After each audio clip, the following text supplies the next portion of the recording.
Good evening. Welcome all of you. The topic of this evening's discussion will be on God is our wise and perfect friend. So this is the topic we are going to discuss right now in this evening. Mostly we'll discuss on the God. Most of the time we have our queries, we have our questions on God, what really God does for us, how, why He is omniscient, why He is omnipresent, why, what about His omnipresence, omniscient, omnipotent, omnipresence, and all. Anyway, the things are there. People at least keep asking the questions. That is a great thing. So here we are going to discuss right now on God and the specific question how the divine friend. God is our wise and perfect friend. On this divine friend, we are going to have a brief discussion from aphorisms. Initially, Sri Aurobindo quotes here: God is our wise and perfect friend. Why? Friend is okay, capital F. God is friend. But wise and perfect friend, what is the reason behind this? He's writing the both proverbs, adjectives like, wise and perfect friend. Because he knows when to smite as well as when to plunder. That is the great thing. That is the greatness in him. Initially, he told here in the course, God is our wise and perfect friend. Why? Because he knows when to smite as well as when to plunder. Again, when to slay us, not less than when to save and to succor. So everything he knows as per his need. Actually, he is planning our path. Maybe most of the time we find he is smiting us as well as he is fondling. Sometimes we find he is slaying us as well as he is saving and of course succoring. So because for that only we have taken God as a wise and a perfect friend as per his requirement. Suppose you have got a piece of big iron rod you have purchased from the market, you have brought. Entire rod is not up to use for the purpose how really you are preparing it. Fifth thing is that it may be entire, may be used for some purpose, or maybe a part of it can be used for that purpose, and for that actually sometimes it is cut and sometimes of course it is fully used as per the requirement. Like this, God is using us as per his requirement. He knows really what really has to be done and how perfectly it can be done to suit his purpose. Again, Sri Aurobindo quotes, the divine friend of all creatures. Sri Aurobindo quotes, the divine friend of all creatures, conceals his friendliness in the mask of an enemy till he has made us ready for the highest heavens. Because you see, again, same way, same purpose here in the course, the divine friend of all creatures, not only for one or two or for specific region or for specific group. Here in the course, the divine friend of all creatures conceals his friendliness, conceals, not bringing to the fore, in the mask. He conceals his friendliness in the mask of an enemy and mask of an enemy. Till how long? Till he has made us already for the highest heavens. So it is a preparation, it is a inspiration from us.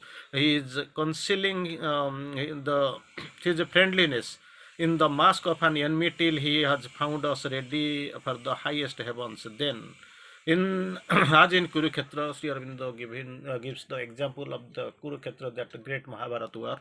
As in Kurukshetra, the terrible form of the master of strife, suffering and destruction is withdrawn, and the sweet face, the tender arm, the oft clasped body of Krishna. You know that Vishwarupa. When Arjuna told that I will never fight because whom to fight, how to fight, and why to fight. because already these people who are standing to fight with me, they are my parents, they are my pitamaha, they are my guru, and they are my brothers, they are my children and all. Why shall I fight for him, or just for me, or this patch of land, or a patch of some immaterial throne? So I don't want to fight. Then Shri Krishna displayed his Vishwarupa, and after his request of Arjuna, I mean, so he withdraws his Vishwarupa. Is that great? Sri in the course, the terrible form of the master of strife, suffering, and destruction is withdrawn. So instead, when that terrible face and terrible side is withdrawn, in that place, what really is kept before him? The sweet face, the tender arm, and the upclasped body of Krishna shine out in the second soul and purified eyes of his eternal comrade and playmate, that is Arjuna. So what is the really requirement? His friendliness. Arjuna is a great friend. Though in the from beginning to end, at least you have seen during the period of grown-up period, from that Bonabas onward, you have seen very much their friendliness. We have seen friendliness. We have seen friendship. We have seen. But in that is actually he has mask conceals his friendliness in the mask of an enemy, till this mask of an enemy is concealed, till he has made us ready for the highest heavens, till he has made us for the highest heavens. Then as comparing in the Kurukshetra, so what a terrible form of the master of strife, suffering, and destruction is withdrawn. That Vishwarupa, that great, terrible, awful, terrified form is withdrawn, and instead that form, the other form which is coming just opposite, sweet face, tender arm, your oft clasped body of Krishna, shine out on the second soul, on the second soul and purified eyes of the eternal comrade and his playmate, this is Arjuna. So later, after seeing this face, Arjuna has no option but to fight, and he says, Anjatha niduktasmi tatha karomi. I am here to carry out thy will. Wherever you try to appoint me, I am ready to do. So just imagine what is that real shape, and you have seen. Again, we can find the other side of this story, divine friend and a great friend. Like we will try to read couple of lines on God, how really God, and what is the simultaneously how Sri Aurobindo has seen God in his own vision, and of course we will have some glimpse, real glimpse, true glimpse upon the description of the God, how Sri Aurobindo has seen, described, of course, explained us beautifully. So Sri Aurobindo quotes, the God is the only being, only being, God is the only being. God dwells in all, not only in the believer who is conscious of Him. Because believer, you have come, you have believed, not only in the believer, but also He is in all. Even the opposite side, who is not the believer, also He is present. His very presence is, everywhere you see. So for that, even the enmity who have done the enmity with him, like Ravana or Kamsa, they have also been terrified, because they know the so from that side we know the presence of the God everywhere. So again, here in the course, God is one, but He is not bounded by His unity. God is one, multiplicity. He was one. He decides and want to become many, multiplicity. So the God is one, but He is not bounded by His unity. Again, so in the course, then what is our object? What is the real object of the human being at large? What is the really the object of the human effort? We are trying. So we know the God. we are preparing ourselves. Many processes, many attempts we keep doing, not only from here, from the time immemorial. This process is going on. What is actually the human effort? What is the object of true object of all human effort? That has been attempted, that has been clarified by Sri Aurobindo very fluently and in a very straightforward manner. Sri Aurobindo quotes, attainment of God is the true object of all human effort. Whatever you are doing, with which conception, preconceived idea you are moving, that is not very significant. What significance is the all the human effort you are taking, because two are the processes normally, normally this followed. One, first one, first one is very much clear. The prominent one is by tapasya, method of tapasya. Second is by the surrender, method of surrender. So in this anyway, to process, most of the principal disciples, most of the foreigners, they have followed the first one, attainment by tapasya. It depends upon their own progress, own adventure, own idea, and own attempt, own efficiency rather. But see here, the second method, what Sri Aurobindo teaches us, that the surrender, and the surrender to the Divine Mother. So it will be easy, because she will take our charge, and we are simply to walk and to walk on the path.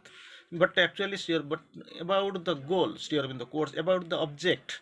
Sri Aurobindo quotes, attainment of God is the true object of all human effort. Against here in the quotes here, God is a great and cruel torturer because he loves. So just imagine, you will be like a cunning child, or sometimes you will be making a very disturbing child. Your mother will be loving, she will be trying to explain, she will be trying to pacify in many words or many ways, but still then, if you will be not convinced, then naturally there will be slaps from the mother, scoldings from the mother. She will chide you, she will try to explain. All else, finally, there will be torture from mother's side, so also from the father's side, you see. But actually, after this torture or getting clapped, so what will be happening? Then you will find there will some, after that chapter is closed, then you will find some sweets for you, some new dresses for you. You will go on some tour for some time, because it is no, it is the fundamental method. There is a great love. And the scolding, clapping, and all these are not the these are not the steps, but your nature compelled to do so. So you expected, you did not go follow the right path, the straight path, the very convincing step was unconceivable for you. So sure, in the for that sure, in the quotes here, God is a great and cruel torturer. Torturer is capital T, because he loves. So, as he loves, he wants to prepare and shape us in his own idea, own design. For that, don't worry. So, because he loves, whatever is being given, that is for our own good being. Here in the quote, in whatever way men accept, love, and take joy in God, in whatever way men accept, love, and take joy in God, in that way God accepts, loves, and takes joy in man. Just reversible. In one way you go, in go means you accept, love, and take joy in God, from man to God. There will be reverse, from God to man, same way. In that way, God accepts, loves, and takes joy in man. So again, God lives and moves and acts. Again, God lives and moves and acts in us when we live, move, and act in Him. Same. Unidirectionally in one way from man to God, and in another way from God to man. So these are the reversible process. Reversible means one, it is going and it is getting reversed in same way, same manner, from man to God, equivalent way from God to man. So beautiful lines have been described by the master. So he very nice explanation, and my nice way. Sri Aurobindo tries to explain beautifully. God lives and moves and acts in us.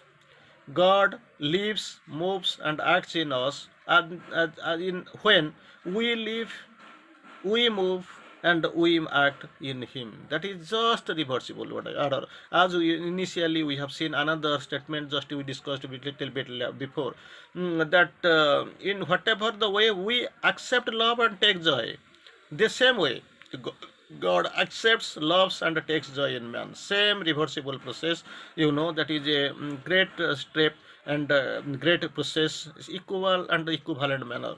So there will be there will always be more in God than thought of man has ever conceived, or the tongue of man has ever uttered. We are very much limited. So with our thought, with our explanation, with our knowledge, whatever we know, that is very much, very, very, very much actually limited. So what happens really, it is the true thing, as we know, as we quote really, that God's capacity, it is simply unthinkable, unimaginable, unpredictable, uncalculable. But actually, we are thinking, taking, calculating, and emphasizing, of course, finalizing the things in our own words and own ideas, own visions, or own mind. So it is very limited, but God is far above.